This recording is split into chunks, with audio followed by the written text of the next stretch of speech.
Students, we are studying geometric mathematical aid, and in that we are studying geometrical progression. A sequence is said to be a geometric progression, that is GP, if the ratio of any two consecutive terms of the sequence is constant. We have already studied in arithmetic progression, that is AP.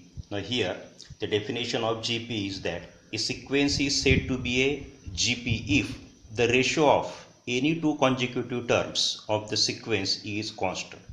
How to take this ratio? The next term divided by the preceding term. If this ratio is constant for any two consecutive terms, then the sequence is called as GP.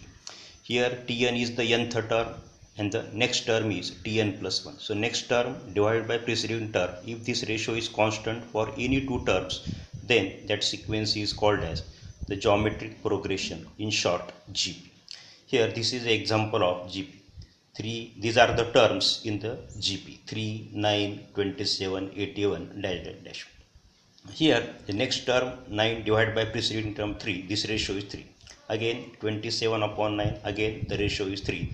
Thus this ratio is constant for any two consecutive terms, hence it is a GP. This is another example.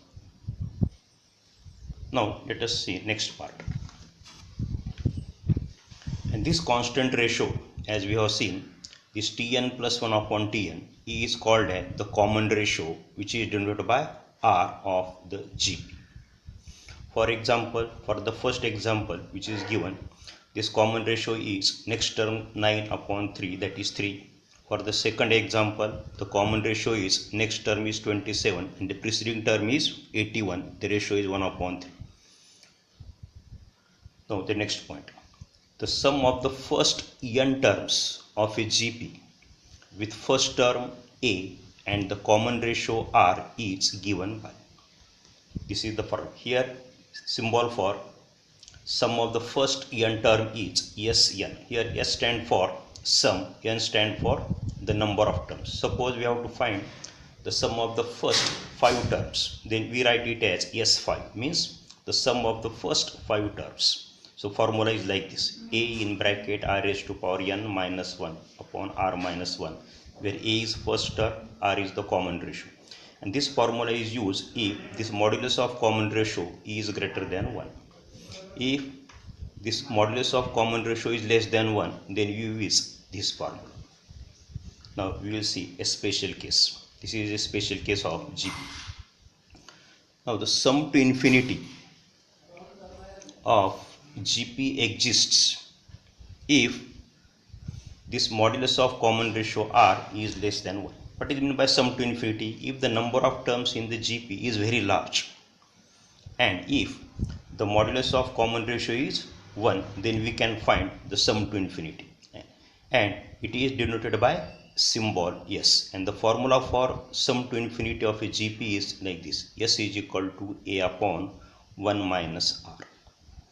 Here A is the first term, R is the common ratio. Note that we cannot find the sum to infinity of a GP if this modulus of common ratio is greater than 1. If the modulus of common ratio is less than 1, then and then only we can find the sum to infinity. That means the sum of very large number of terms in the GP. This is the formula. Next point is equations of line. You have already studied different forms of equation of line. There is 2-point form, slope intercept form, then normal form, slope intercept form. Here we have to study only few forms which are useful in physics. The first one is equation of a line having slope m and y-intercept as c is y equal to mx plus c. So this is the equation of a line having slope m and y-intercept as c. Equation is y equal to mx plus c. Here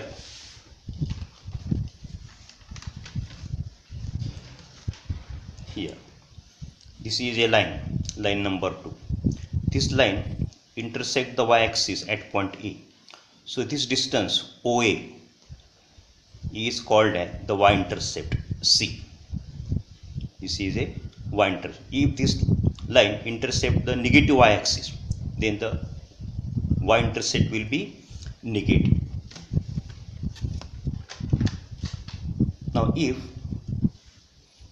second one, equation of a line passes through the origin is y equal to only mx, because here if the line passes through the origin, then its y-intercept C equal to 0. So this equation becomes only y equal to mx. Third form is the general equation of a line is ax plus by plus c equal to 0. Here a, b, c all are constants and x and y are the variable. X and y are the coordinates of any point on the given line. If we change the position of point, then the value of x and y changes. Hence, these x and y are called as variables, and a, b, c are constant. Next, we have to study the next curve, that is parabola. This is also useful. Now the form of the equation of parabola. Parabola's equationचं form कसं असतं? Either y square is equal to plus or minus 4ax. How to identify whether the given equation represent a parabola or not? Note that here. Here इकडे बघायचं आहे, हे लाईनचं equation ax plus by plus c. आत्ताच मी तुम्हाला काय सांगितलं, here x and y are variables. इथं x आणि y ह्या दोघांचा पॉवर, ह्या दोघांचा इंडेक्स 1 आहे. जर एखाद्या इक्वेशनमध्ये दोन्ही व्हेरिएबल x आणि y चा इंडेक्स जर 1 असेल, then that represent a equation of a line. दोघांचा इंडेक्स 1 असेल तर. In case of parabola, here the index of y is 2 and that of x is 1. जर एखाद्या इक्वेशनमध्ये दोन व्हेरिएबलपैकी एका व्हेरिएबलचं इंडेक्स 2 आणि दुसऱ्या व्हेरिएबलचं इंडेक्स जर 1 असेल, then that is equation of a parabola. So here these are the equations of parabola. Y square equal to plus or minus 4ax. Now here the index of x is 1 in these two equations. That means both these parabolas, they are symmetric about x-axis. They are symmetric about x-axis means here this is y square is equal to 4x shown by the blue line, and this is also y square is equal to minus 4x. Symmetric means the shape of both these parabolas is same on either side of the x-axis. x-axis च्या वर जसा याचा shape आहे तसंच खालच्या बाजूला shape या दोन्ही पॅराबोलाचा. That means they are symmetric about x-axis. Both these parabolas, they are symmetric about x-axis. That means ज्या व्हेरिएबलचा इंडेक्स 1 असतो, इथे x चा इंडेक्स 1 आहे, therefore these parabolas are symmetric about x-axis. So plus असेल, then this parabola opens toward the positive x-axis. इथं जर minus असेल, then this parabola opens toward the negative x-axis. Now C and D. Here again, these are the equations of parabola. Why? Because index of one variable is 2, another variable is 1. 2, 1. इथं फरक काय आहे ठिकाणी? इथं y चा index 1 आहे. वरच्या केसमध्ये x चा इंडेक्स 1 होता. Therefore these parabolas are symmetric about y-axis. Here these are shown by the red color. This is x square is equal to 4by, and this red color here, it is x square is equal to minus 4by. Plus असेल, then this parabola opens toward the positive y-axis, and here this parabola open toward the negative y-axis. आता ह्या चारही इक्वेशन्समध्ये constant term नाही. जसं इथं constant term आहे c, इथं पण कॉन्स्टंट टर्म आहे c, आणि इथं नाही आहे. इथं जर एखाद्या इक्वेशनमध्ये कॉन्स्टंट टर्म असेल इथं, तर तो कर्व ओरिजिनमधून पास होत नाही. आणि जर एखाद्या इक्वेशनमध्ये कॉन्स्टंट टर्म नसेल, जसं इथं नाही आहे, इथं नाही, ते सच curve passes through the origin. So all these 4 parabola, they passes through origin O, similar to this line. This line also passes through origin O. लक्षात ठेवा, हे जे सगळं आहे, हे जे सगळे mathematical aid, this part is important for the students, particularly PCB group, ज्याचे विद्यार्थी maths ठेवणार नाही, ज्यांचा फक्त बी ग्रुप असणार आहे किंवा बायोलॉजी असणार आहे, त्यांच्यासाठी हे खूपच महत्त्वाचं आहे. कारण फिजिक्समध्ये तुम्हाला हे फॉर्म्युले किंवा हे जे कर्व्स आहेत, हे सगळे इक्वेशन्स हे तुम्हाला आवश्यक आहेत त्या ठिकाणी. ज्यांचं मॅथमॅटिक्स आहे, ज्यांचा PCM ग्रुप आहे, त्यांना हे सगळं येतं, त्यांनी पण लक्षात ठेवायचे आहेत. परंतु PCB ग्रुपच्या विद्यार्थ्यांसाठी खूपच महत्त्व आहे नीट एक्झामसाठी, आणि त्यामुळे ह्या विद्यार्थ्यांनी सगळे फॉर्म्युले सेपरेट वहीमध्ये सगळे नोट करा. Now we will see the next part, that is the trigonometric relations. We already know that in a right angle triangle, the sine theta is defined as the ratio of opposite side upon hypotenuse. So in this figure, theta is the acute angle, this is a right angle triangle at B. So here by definition, sine theta is opposite side AB upon hypotenuse EC. Similarly, cos theta is adjacent side upon hypotenuse, it is BC upon AC. Similarly, tan theta is defined as opposite side upon adjacent side, that is AB upon BC, and therefore sin theta upon cos theta, tan theta is equal to.